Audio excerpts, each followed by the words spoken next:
الحمد لله رب العالمين والصلاة والسلام على أشرف المرسلين وعلى آله وصحبه أجمعين. اللهم صل وسلم على عبدك ورسولك وحبيبك سيدنا محمد.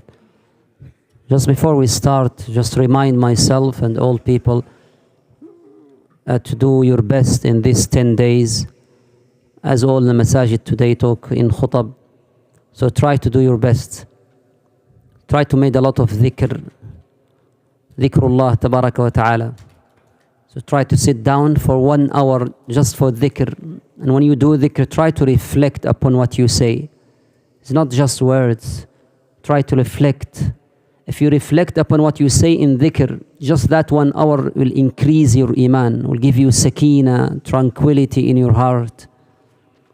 Try to recite a lot of Quran in these 10 days. Those who are hafil, try to make a 1 khatma in these 10 days. Try to give charity every single day in these 10 days.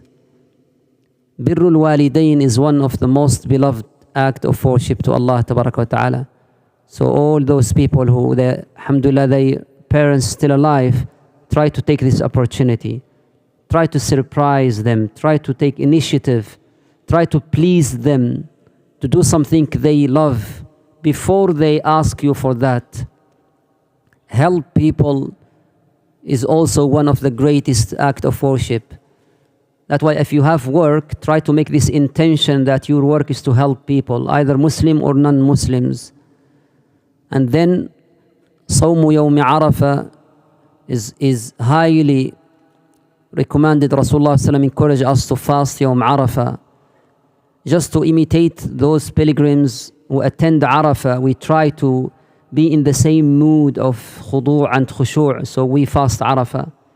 And the last thing is Yawmul Eid. If Allah tabaraka wa ta'ala give you wealth, try to sacrifice goat or sheep or more than one.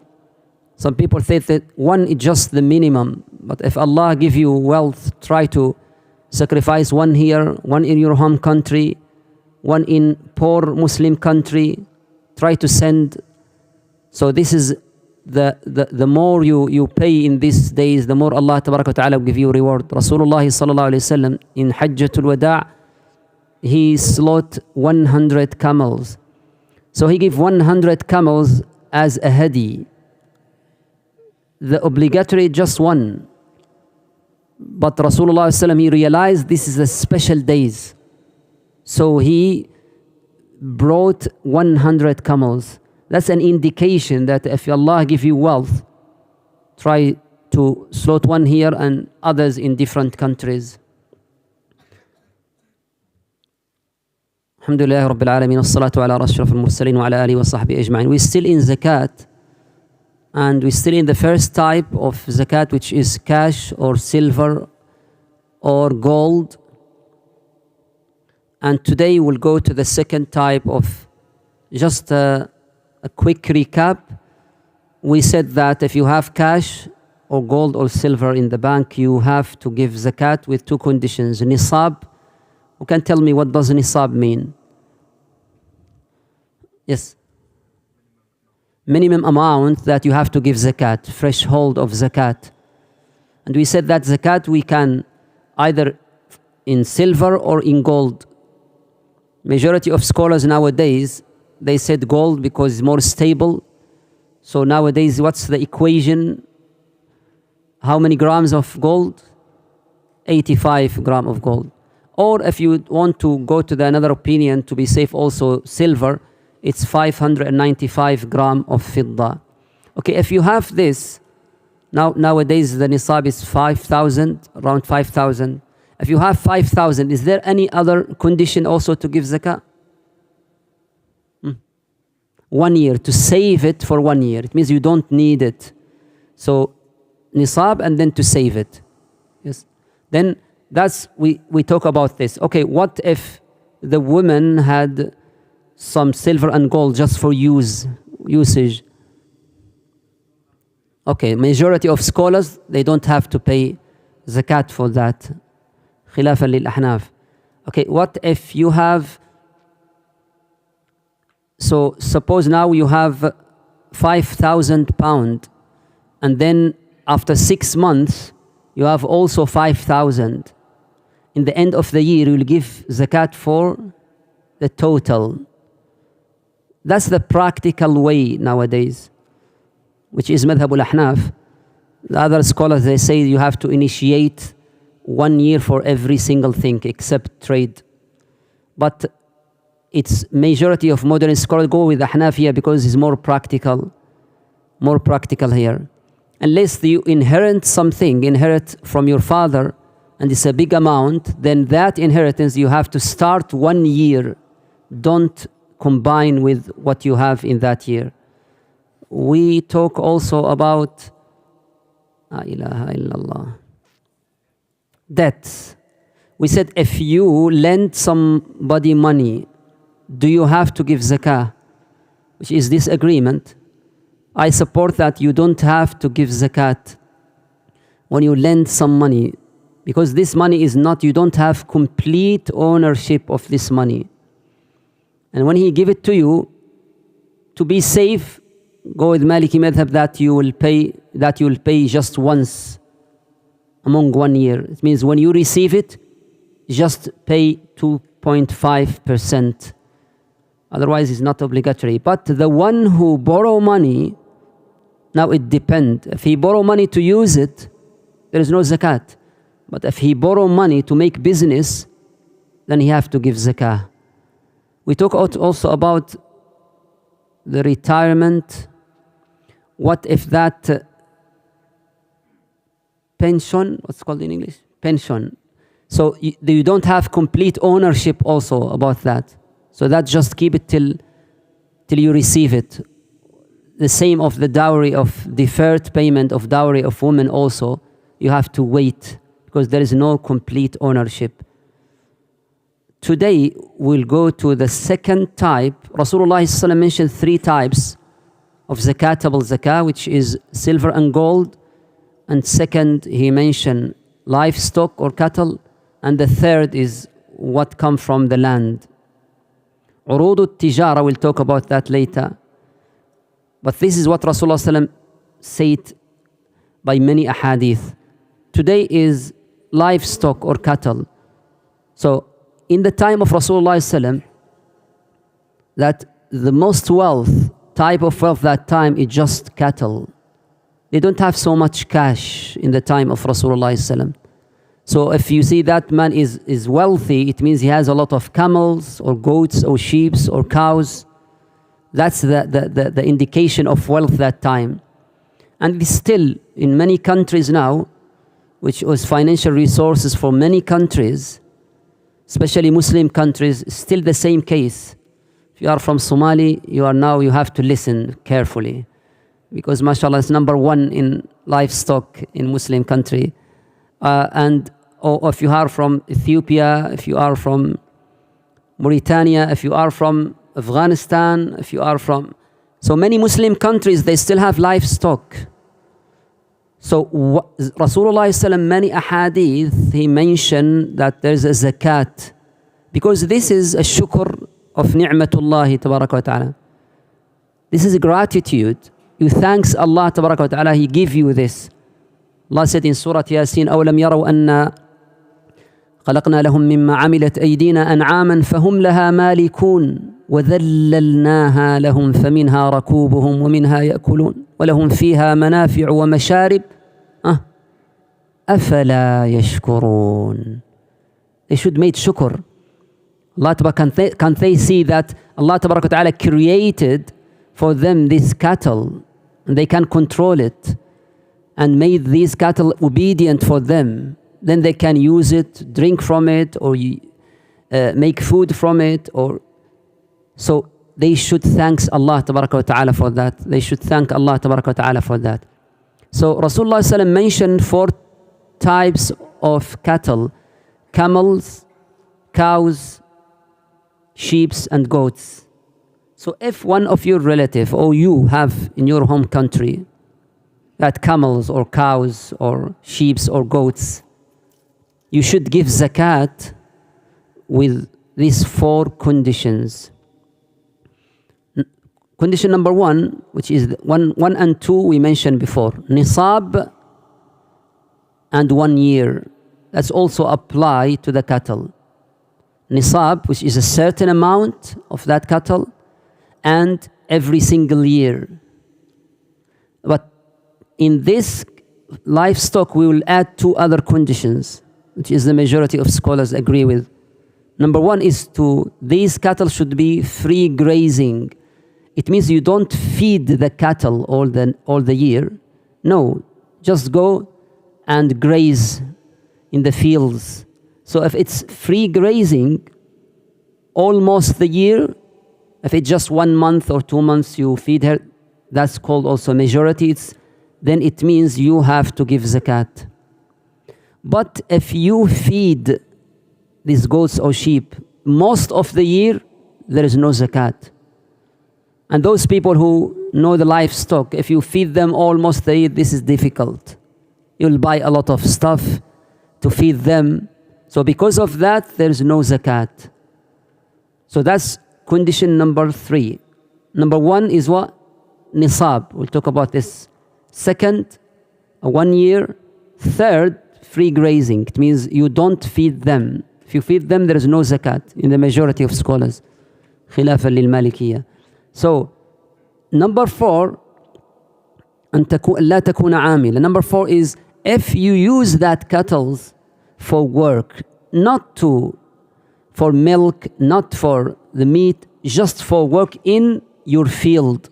Sometimes we have cows just used for this and water the crops and use them for. If you use the cattle, there is no zakat. Because you already will give zakat from what comes from the land. So that's why it's just, in this case, it's just a tools that you use to grow up your wealth in your land. So there is no zakat in this, in the majority of scholars. So, khilafa lil ahnaf. So these 4 conditions. 1 year, nisab is a certain amount. Third is what? Free grazing. 4th, not working, just to take benefit from these cattle. That's 4 conditions. Okay, the nisab of the camels is 5 camels. 5 camels. If you have 4 camels, there is no zakah. If you have 5 camels, then we start zakah. Okay, if you have 5 camels, you have to give 1 camel. That's musibah. Okay, if you have 5 camels, you have to give what? 1 goat or sheep. That's the mercy of Sharia. 5 camels, you have just 1 goat or sheep, not camel. If you have 10 camels, then 2 sheep or goat. 15, then 3. 24, till you reach 25. 25 camels, then now you will give from the camels, but which is the baby of the camel, complete 1 year. So that's now 25. And 25 are a lot, if you know the camels. This is big wealth. So now from that, you can give from the camels. But before that, just from sheep or cows. Sheep or goats, sorry. That's the nisab of the camels. Who is from Somalia here? Tell me about the nisab of camels. Bismillah. Anyone from Ethiopia? Who has livestock in his back home, guys? Raise your hand.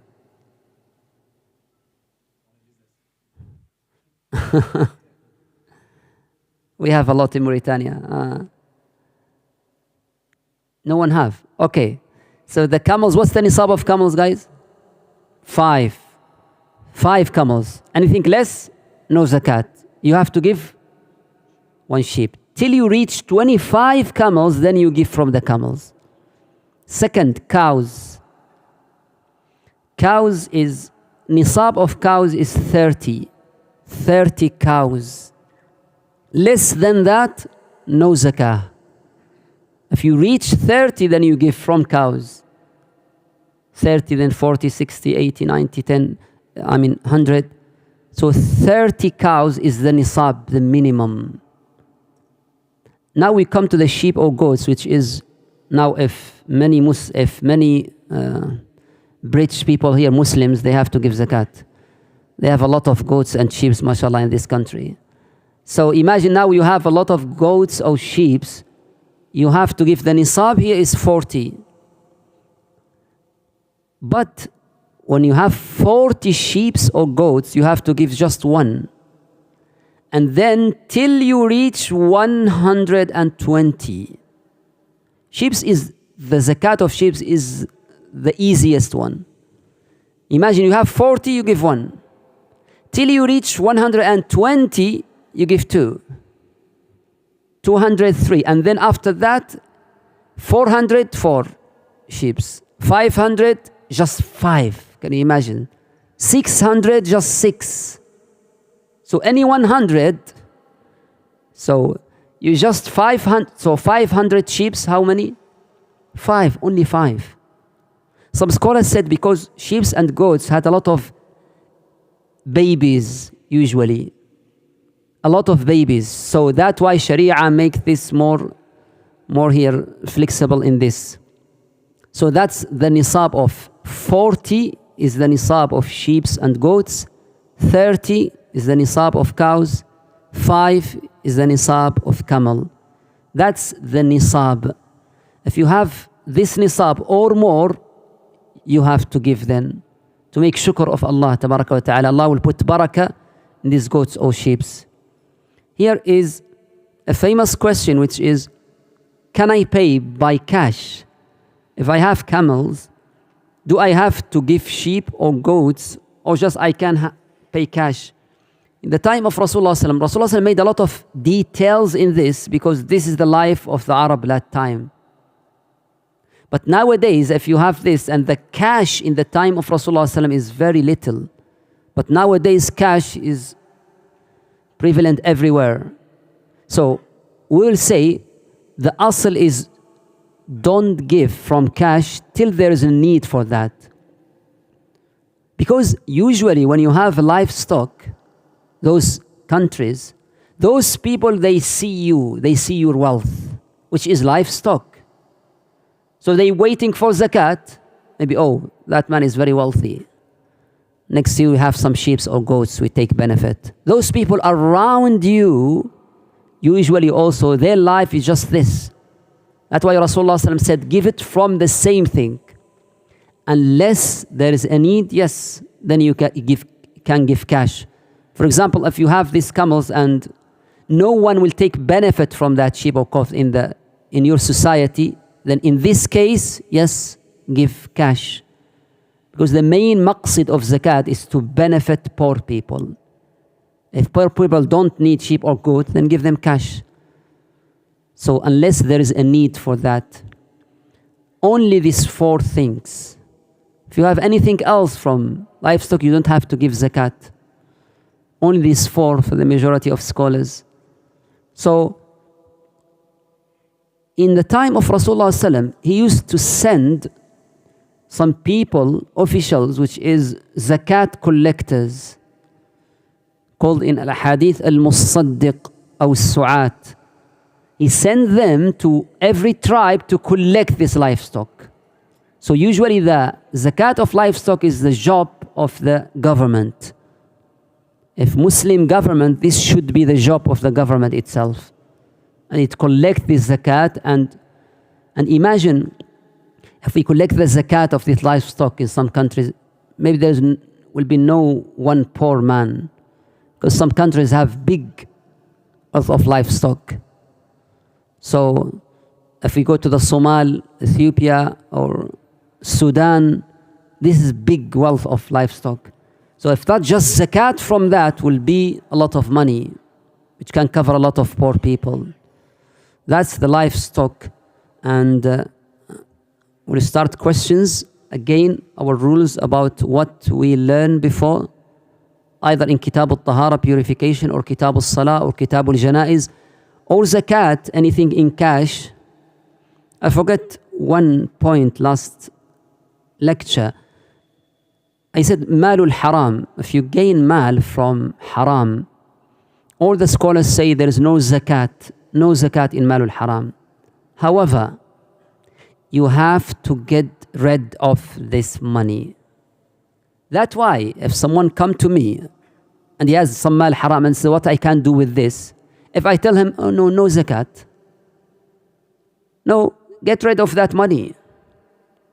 It's not reward that you give, but you have to get rid of. I will tell him, okay, give your money to poor people.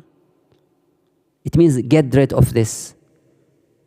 Number two, there is some situations here which is modern issues. Ulama has different opinions, like crypto, for example. So for those who have disagreement, I will say give zakat from this, for example. We'll talk about that inshallah in details. That's your now turn.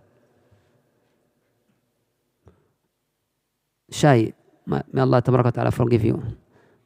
But if I drink this, I will not sleep all the night. Yes, Omar.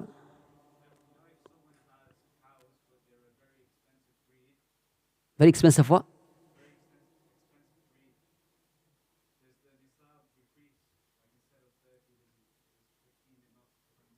So it's a type of cow, very expensive. Yeah, but this is cow. Are they still cow? That's it. It's not from gold. Oh, alhamdulillah. Okay, that's... Any cow is expensive. But in Sharia, when Rasulullah sent those zakat collectors, they will take from the middle. They will not take the best type. They will not take the worst one. They will take from the middle. That out of the mercy also. They will not take the best you have. Yes. Ahmed.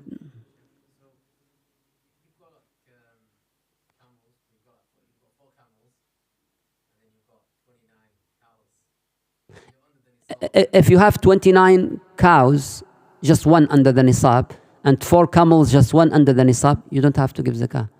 Because every type is separate. Yes, one here raising his hand. Yes. Is salatul tasbih and salatul awwabin. This is different. Salatul awwabin is salatul duha. In the strongest opinion.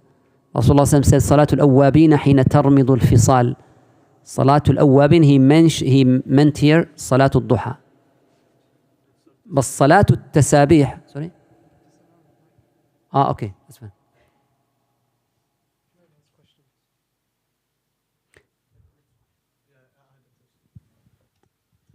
Is Salatul Tasbih from the Sunnah?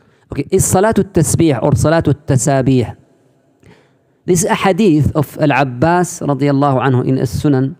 And ulama has this agreement. Is this hadith authentic or not? So some scholars say authentic, so they take and go with this. Some said it's not authentic. For me, it's not authentic. Salatul Tasabih for me is not authentic. So it depends. If you believe in it, that Salatul Tasbih, the one that you'll pray for rak'ahs and every single movement you'll say Subhana Rabb, so you'll say Tasbih 10 times. So there's 300 times just during the Salah. So before you go to ruku', you say Subhanallah, Subhanallah, Subhanallah. Come from ruku', Subhanallah, Subhanallah 10 times. And Rasulullah teach Abbas, but for me this is not authentic hadith. Yes. Assalamu alaikum, Sheikh. So do you agree with whoever calls Salat Tasbih bid'ah? Would it be bid'ah? No, no. I can't say bid'ah at all. Okay. Because many prominent scholars, they go with this. If there's any disagreement between prominent scholars, we can't say this bid'ah at all. We can't say that. That's a rule here. When the prominent scholars differ from any place, which is this prominent, especially for madhahib, then we'll go here for, we can't say this bid'ah. Yes? If you have 5 camels, you have 5 what? 5 camels. Okay, where are you from? Nigeria. Nigeria, you have a lot of camels. No. Okay, go on, 5 camels. So you are to give a sheep or a goat. That's right. What should be the age of the sheep or the goat? Oh, any sheep or goats. Any. But Rasulullah, when he sent them, he took from the middle. But the specific age, we talk about the specific age when we go to the 25. When you take the zakat from the camels itself, now we come to the age. We say now bintu labunin, bintu makhadin haqqa. the year, baby year, 1 year, 2 years, then we make in details. But for these sheep, any sheep or goats. Yes. Sheikh, if someone has borrowed some money from us and we know they're struggling to pay back to us, can we say that it is waived off out of the zakat money that we have to pay? Okay, I said before, if you lend money to someone, yes, some scholars said you have to give zakat. No. But I've just support the opinion there's no zakat in this, not complete ownership. Sorry, the question is that we know that person cannot pay us back. Cannot be. We waive it off and say, I have to pay X amount of money out of zakat. Okay. I waive this out to you No. out of my zakat. If there is no zakat, because already you lend money, okay, and that one who borrowed the money is now can't pay it back. Is that the question? Yep. So there is no zakat. No, I have to pay my own zakat because I have more money. Okay. So let's say I have to pay 500 pounds and Okay. someone owes me 100. So can I say I give you 100 out of the zakat that I have to Okay, I understand now. No, majority of scholars you can't, because there is here a trick that you know he will never give me back. So what I make it zakat. You understand? So just to avoid this trick, it's better to not to do that. Yeah. Yes. Assalamu alaikum, Sheikh. Salam. I have a question about Eidul Adha. For those who are not living in Saudi Arabia, so should they celebrate Eidul Adha based on the moon, or should they celebrate what? Eidul Adha? Celebrate what? Eidul Adha. Okay. Based on the day when okay. people perform a wukuf in Arafah. Okay. If they are not living in Saudi Arabia. So you talk about those people who live in Saudi, live outside Saudi. Yeah. Should so they should just based on the moon, or based on when no, people perform based wukuf on in the moon, Arafah? based on the moon.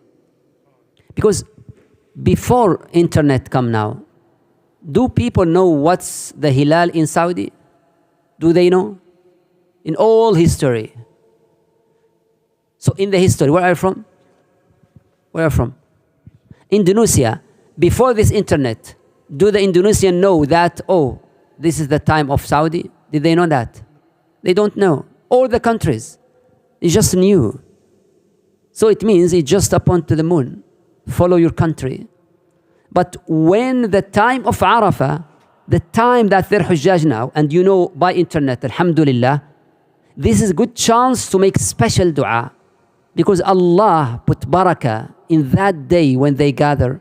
So we take benefit of this. That's why I said in the day of Arafah, it's good to show your children, switch on the television and let children see this amazing thing in Yom Arafah and make special dua during that. But regard to the fasting on this, no, follow your. That's why some scholars say, suppose now the Arafah is the 8th day of our calendar, for example. Okay, I would say fast 8th and fast 9th. Fast 8th to be compatible with, to agree with the Hujjaj, and fast 9 depend to your moon, your country's site. If that makes sense. Assalamu alaikum wa rahmatullahi wa barakatuh. What is it? Sheikh. أين السائل? Okay. Okay. Well, with respect to the livestock zakat, what's mustahab, what's more beloved to Allah, to give the animals, the livestock, live, as they are alive, or to take the initiative and slaughter them with the intention of making it easier to the recipients? No.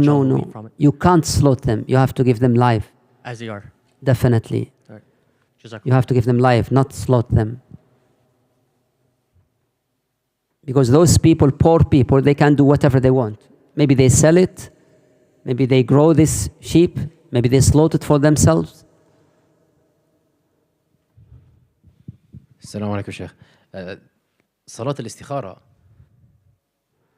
يعني when you do صلاة الاستخارة, should you have something in mind about what a sign could be, or should you just have nothing in mind whatsoever? Like you should do an istikhara. So I've had it in the past where I do istikhara and I'll have in mind, like, if this happens, then I know I should or shouldn't do such a thing. Yeah. Okay. Okay, Salatul Istikhara, Rasulullah sallallahu encouraged us to pray 2 rak'ah إذا هم أحدكم بالأمر. It means if you have important matter in your life, for example, you want to get married, or you want to start a new business, so pray 2 rak'ah and after that say the dua. So the dua is, oh Allah, you know everything. You know that what will happen in the future. I know nothing. So if this thing get married with that girl, better for me, make it easy and put barakah in it. If I get married from that girl is not for me, it's not good for me, then push me away from it and push it away from me and give me alternative and make me pleased with that alternative. What's now the wisdom of Salatul Istikhara? Salatul Istikhara, it means you have to decide first. Many people confuse here. They said, I don't know if I take this job or that job, so I'll make istikhara. No, istikhara is not like this. You have to determine first. You have to decide which job. Depend to what? Depend to ask wise people, ask those who have experience. When you decide, go with one matter, not 2 matters, one matter. Okay, when you do istikhara is just a type of reliance on Allah. Imagine this happen and you say, Allah, it means this is barakah for me because Allah make it easy. Imagine Allah push you from this. For many people, they will regret why this happened that. But for the istikhara, if you made istikhara, you'll say, Alhamdulillah, there is no khair in that for me. So that's just the main thing of. So either you put sign or not, that's the istikhara. Just if something happen, Allah make it easy. If not, I am pleased. That's the most important. If doesn't happen, you will be pleased. That's the main objective of istikhara. You will not regret. You will not say, oh, if I do that, if. No. Allah is the one who push it from you. And some people wait for dream. There's no dream in Sunnah or two. Maybe you see a dream, ru'ya, could be sign, but there is no necessary to see a dream, no at all. So some people sometimes they say, I made istikhara and I went and I saw a lot of oceans and rivers. What does that mean? I said, it means you sleep while you are very thirsty. That's it. So sometimes you just think about something and you think, that's istikhara, yes. Assalamu alaikum wa barakatuh. Okay, Udhi, yes, go on.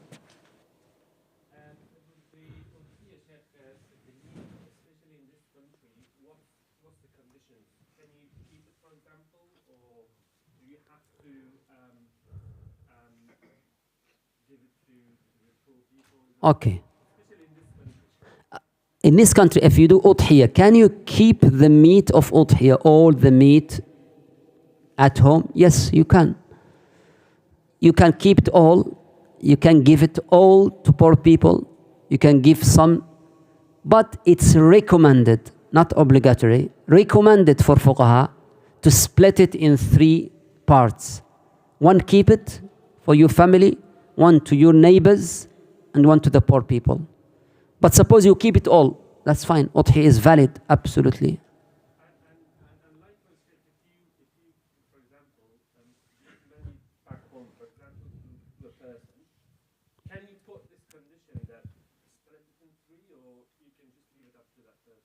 No, leave to that person.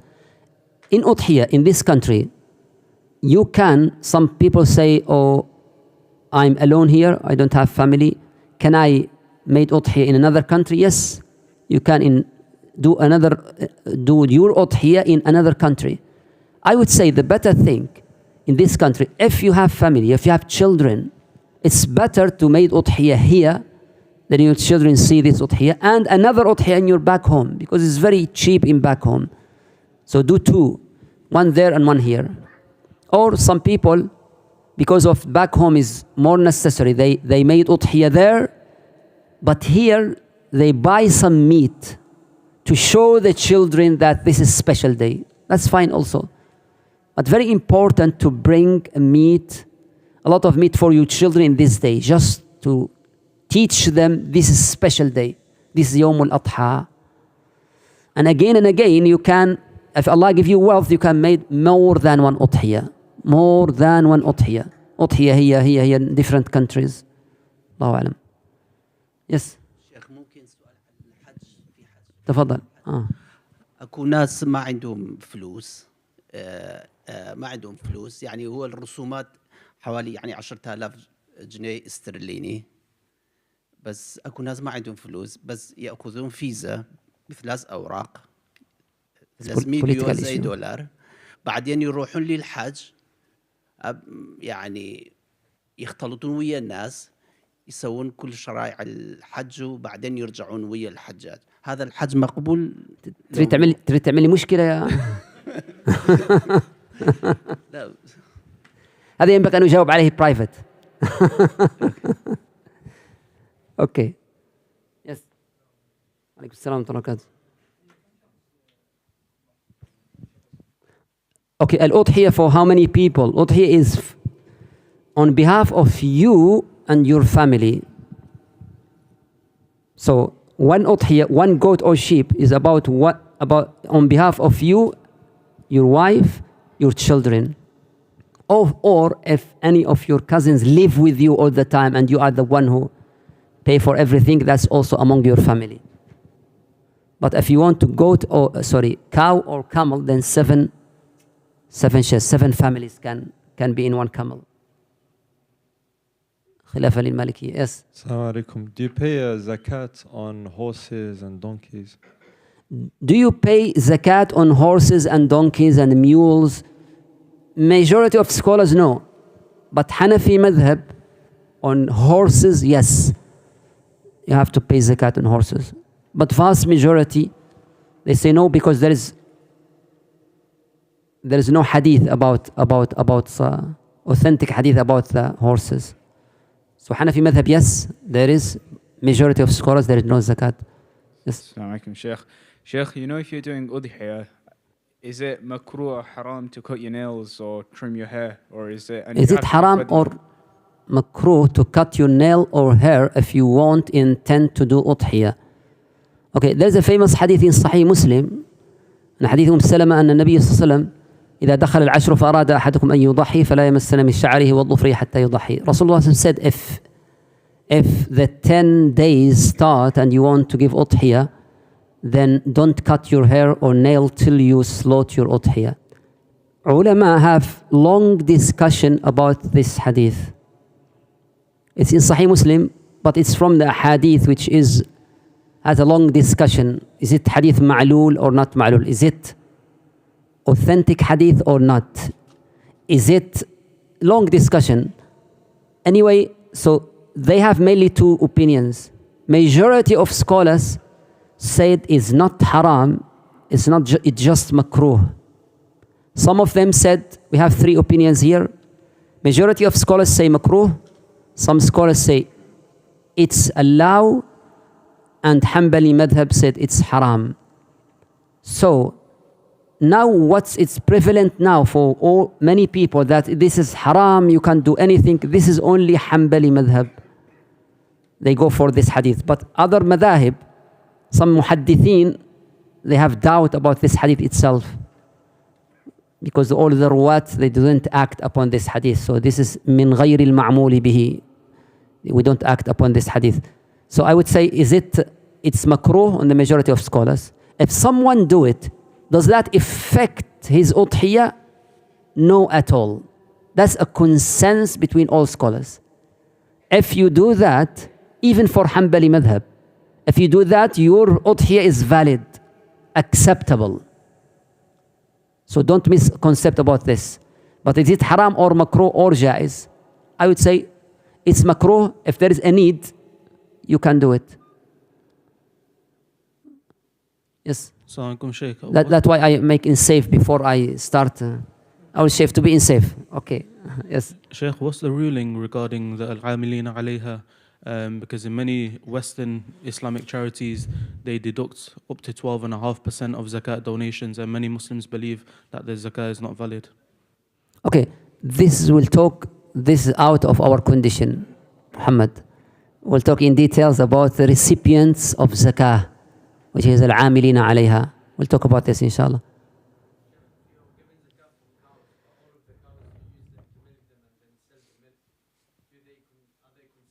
Very good question. Very good question. Muhammad remind you of very important point. All our talking about the cattle or the livestock is if you use that livestock for milk or for meat. But if you sell and buy, that's a different story. If you sell and buy livestock, zakat become different now. That now will go to the fourth type of zakat, which is urud al-tijara, trades. That's different now, rules. Completely different rules. We'll talk about that when it comes to the very important point. Again, livestock.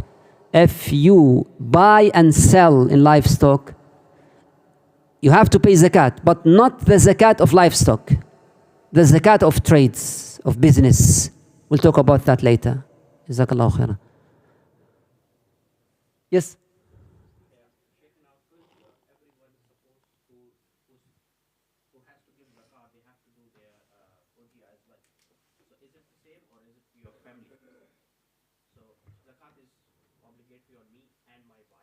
Okay. One udhiyah, one on behalf of you, one on behalf of your wife. Why? No. Zakat, udhiyah is on behalf of you, your wife, and your children. All of them. Min ahli al-bayt al-wahid. All the family, not just every individual. However, if your wife wealthy and you want to give udhiyah, absolutely, this is big reward. But there's difference between, is it obligatory? No. Is it recommended? Yes. Is it recommended for any individual? Yes, Ahmed. It was just linked to the question the brother just asked. Where's the... Can you raise your hand, please? Okay. I heard somewhere that in the Hanafi madhab that anyone that has the nisab, udhiyah is wajib for them. So I think what the brother was asking was, and I had this question as well. Anyone who has? The nisab. Of zakat. Is that correct? Is wajib for them to perform a udhiyah?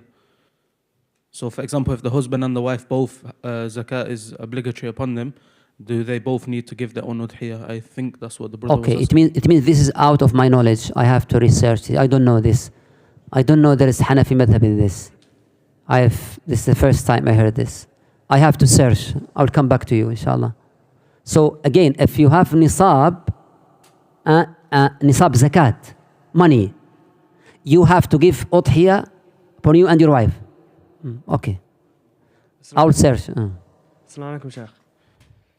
Salam. My question is connected to what the brother over there said. Let's say you are not married and you want to... May Allah make it easy for you. Okay. And you want to give udhiyah. Does that include your parents and the people that live in that household, or... Okay, do you live with your father? Yes. Your father is the one who pay everything? Yes. Okay, then it means this is obligatory for your father, not you. But if you give udhiyah because you have work and salary, that's recommended. That's good. Okay. But if the father pay everything, then the father is the one who is on behalf of you. But if you want to give, absolutely, this is big reward. Big reward, yes. Yes. Assalamu alaikum, Sheikh. A couple of weeks back, we spoke about paying zakat on investments like land.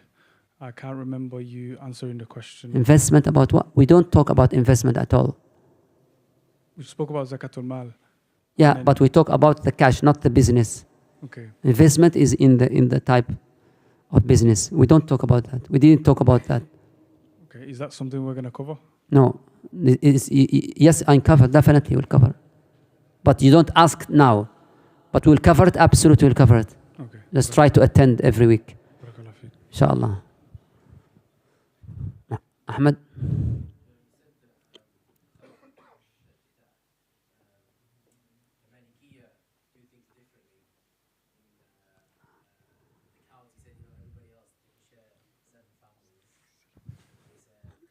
Yes, leave this. Yeah. لا هم فهموها أنها عن واحد فقط، عن أهل البيت الواحد، وأن الشيرز هنا لا نسمع الجمهور.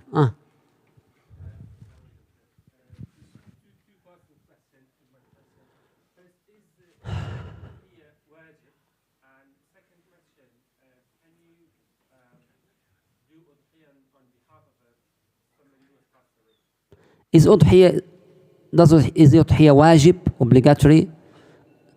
That's a disagreement also. Yes, there's two opinions. Number one is wajib. The second opinion is sunnah muakkada, highly recommended. I would support that if you have ability and money, it's obligatory. But a lot of scholars, for them, is sunnah muakkada. Yes. The second, sorry, can you slaughter made udhiyah on behalf of someone passed away? Yes, you can. Yes. But wait a minute, don't do it, some people, on behalf of Rasulullah sallallahu alaihi wasallam. This is the biggest bid'ah. Rasulullah doesn't need you to slaughter udhiyah on behalf of him. Please don't do it. He himself slaughtered his udhiyah and said, "This, O Allah, on behalf of me and all my ummah." So this is opposite. Yes, sorry. That's right.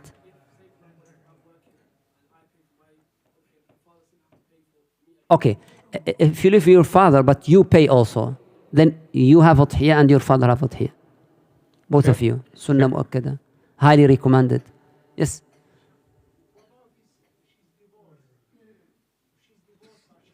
Divorce and the iddah finish. And the iddah, do you know iddah? Okay, iddah انتهت. Okay, if you divorce a woman and the iddah is finished, you don't have to give udhiyah on behalf. It's not your wife. But if you give her talaq, you have now 3 chances.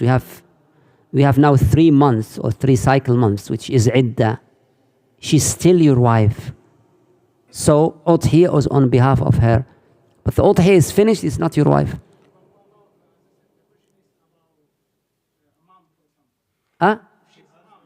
Mom, okay? So you live with your mom. Okay, because it's very important. Do you live with? That's very important. So suppose if you live with your mom and you are the one who pay, it means it's in behalf of you, your mom, your wife, everyone who live under your, authority. If she is alone, then it's according to her capacity. If she has money, it's recommended to give udhiyah. I would say udhiyah is sunnah muakkada. Sorry. I will support is sunnah muakkada, not obligatory, but highly recommended. For me, udhiyah is highly recommended, but not obligatory. خلافا للأحناف. Yeah. Sheikh, in zakat al-mal, someone who has the minimum, the nisab, let's say 5,000 pounds. Okay. Some people, they take the 125 pounds, the zakat, and give it to his wife. Is it permissible? To his wife? To his wife. Subhanallah. Yeah. He loved his wife a lot. Yeah. But he did something haram. Yeah. You can't give zakat to your wife. We'll talk about this in recipients, yallah. You can't give zakat. You can love her, but you can't give her your zakat. Fuqaha discuss the opposite. Can a wife give a zakat to her husband? That's the discussion. But the first thing, can a husband give to a wife? No way. But if the woman is wealthy, can she give zakat to her husband? That's disagreement. Why disagree? Because even he is his wife, but in Islam, the wife doesn't have to pay anything in the house. Allah al-Musta'an, this big trouble if they listen to us tonight. Okay, they don't have to give anything, to pay anything. That's why, if she is wealthy, can she give zakat? Some scholars say yes. Hadith ibn Mas'ud, Ayyu Zayanib. Some scholars say no. But the opposite, no. Yes. Mostafa, I'm sorry. I think he meant in his question, he's got kids with the women and he divorced her. Yeah. He's allowed to give a sadaqah or like doing the nahr on her. Yeah, I said. His mom, the mom of the kids. The mom of the kids. No. They are divorced. I said if the divorce is completely, no, you don't have to. That's not your wife. But if, okay, I understand you now. If your children live separate, with your ex-wife, same, you have to slaughter udhiyah and on behalf of your children. That's it. Sheikh, can you pray Qiyamul Layl ba'da Maghrib? Why? Why you want to? That's not Qiyamul Layl then. Unless you combine Maghrib and Isha. If you combine Maghrib and Isha, yes, Qiyamul Layl start now. But if you don't combine Maghrib and Isha, this is not Qiyamul Layl. This is nafila, good nafila, amazing to pray. But Qiyamul Layl is anything after Isha. So if you combine them, yes. Assalamu alaikum, Sheikh. When combining the salahs, can you only do Just it 1 out? minute. Remind me to repeat every single question. They always complain in the YouTube that I didn't. So who will remind me, please? Muhammad, okay? Any question? Okay, go on. Sheikh, if someone's combining the salahs, does it have to be out of necessity or can they just combine it? If anyone want to combine salah, is there any conditions? Is it out of necessity or just combine? No, not necessity, but should be there is a reason for that. But you may ask because Western country now they combine and you, that's a valid reason also. Because we live in a time which the day is not normal. Imagine now that at the time of Rasulullah they heard that the night is just 4 hours. Is that usual? That's unusual. Unusual at all. That's why some modern scholars look at this from this angle. This is unusual thing. Sharia is come from comfortable and so this is difficult for people, especially those who work early morning. If they want to attend Fajr and attend Isha. So they look from this angle, from Maqasid al-Sharia. So there's always should be a reason. Either it's difficult for people because of the time, either it's raining, either always reason. Yes. Yes. Alaykum salam. Sorry? If your wife has a wealth and you have a wealth. If you have? If your wife has a wealth. Okay. And you have a wealth. Both of you has to pay it. Zakat or udhiyah? Zakat, definitely. If you have wealth and your wife has wealth separate, if she has a company separate and you have a company, both of you should give zakat, definitely. Unless you are share that company. But if you have separate, absolutely. Yeah. Sheikh, if we go for Hajj, do we have to do slaughter as part of the Hajj or udhiyah that we do normally? If you go to Hajj, okay, there is what called hadi. We have 3 types of Hajj. Anyway, there's details. Okay, we have 3 types of Hajj. And 2 types of Hajj that you should give hadi, which is the tamattu and qiran. So, but those who doesn't have, which is ifrad, they don't have to give. Yes, they can give udhiyah. Yes. طيب. الله أعلم وصلى الله على عبد رسول سيدنا محمد.